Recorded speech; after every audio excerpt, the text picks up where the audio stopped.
सिद्धि की शादी के बाद वो ससुराल चली जाती है। पीछे रह जाती है भाभी रानी। सिद्धि के ससुराल जाते ही भाभी कहती है, अरे वाह जी वाह, सारे कपड़े मेरे। हाय रे पैंट, अरे वाह वाह, मजा आ जाएगा। अरे ये सिद्धि की अलमारी के सामने खड़े होकर क्या बड़बड़ा रही है? जा जाकर देख मेहमानों को विदाई की मिठाई मिली कि नहीं। अब हाँ माँ जी, क्यों नहीं, लेकिन पहले कपड़े तो बदल लूं। अब रानी आ जाती है सिद्धि के उन कपड़ों में जो वो ससुराल जाने से पहले घर छोड़ जाती है। अरे रानी, कुछ दिन रुक जाती। अरे ये तो सिद्धि बिटिया को मैंने ही दिया था, बड़ा ही फबता था उस पर, तुझ पर तो कुछ खास नहीं लग रहा। अब वो ना मेरे सारे कपड़े गीले थे तो सोचा पहन लूं। वैसे भी सिद्धि को कौन सा भी पुराने आउटडेटेड कपड़ों को पहनना है। वैसे भी ये सूट तो मैंने तभी पहना था, वैसे खास है भी नहीं ये।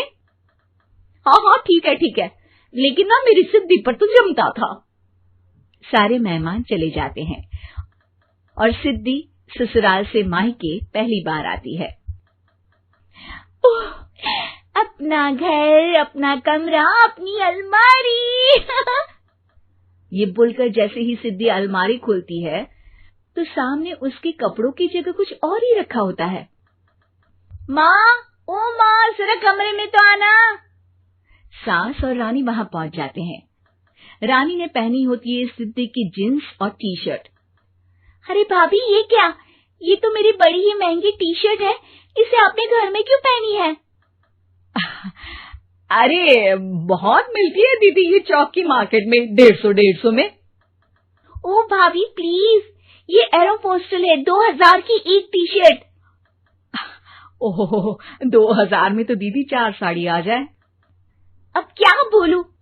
भाभी, ये मेरी अलमारी में छोटू के कपड़े, तो मेरे कपड़े कहाँ हैं? मेरी अलमारी में? अब दीदी आपको कौन से पुराने कपड़े पहनने थे?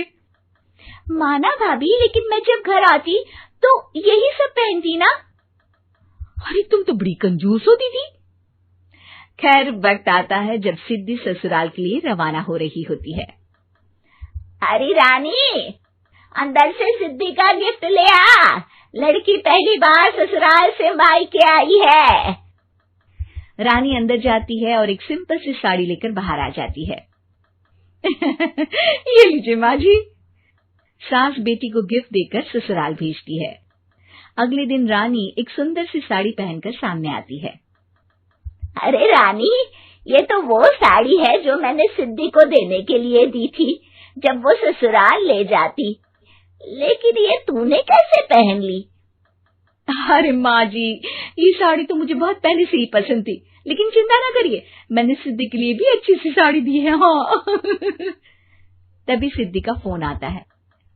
क्या माँ, कुछ अच्छा तो दिया होता ससुराल ले जाने के लिए। अरे पहले दिखा दिया होता। ये चमकते हुए पैकेट में नौकरानी वाली साड़ी मत दिया करो माँ। अरे बेटे, वो तेरी भाभी ने ना गलती से उससे पैकेट बदल गया। हाँ, मैं कल ही तेरे भाई के हाथ से तेरा वाला पैकेट भेज दूंगी। अरे रहने दो माँ, आई एम श्योर भाभी ने अभी वही साड़ी पहनी होगी जो तुमने मेरे लिए रखी थी। तुम तो समझ नहीं पाई उनको। खैर छोड़ो, मैं ज्यादा बोलती अच्छी नहीं लगती, रहने दो, आपको उन्हीं के साथ रहना है, फिर बात करेंगे।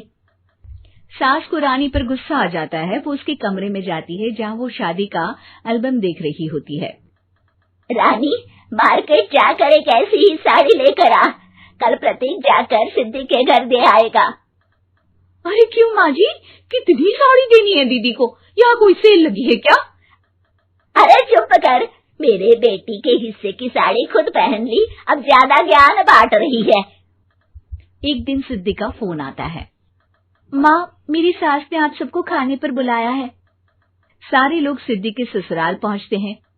खाना खाकर वो लोग निकल रहे होते हैं कि सिद्धि की सास सभी को गिफ्ट देती है।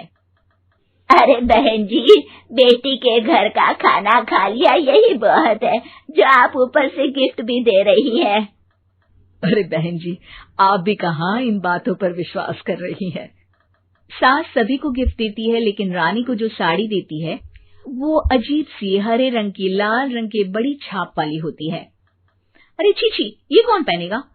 सासू माँ को तो जरी वाली इतनी सुंदर, और मेरे लिए ये नौकरानी वाली। अरे भाभी, दरअसल मैं जब भी घर आती थी आप वापसी में ऐसी ही साड़ी देती थी ना, तो माँ ने सोचा कि आपको आपकी पसंद की ही साड़ी क्यों ना दी जाए। बेचारी रानी, बोलती भी तो क्या। सिद्धि और सास रानी का चेहरा देखकर हंसने लगती है, तो रानी समझ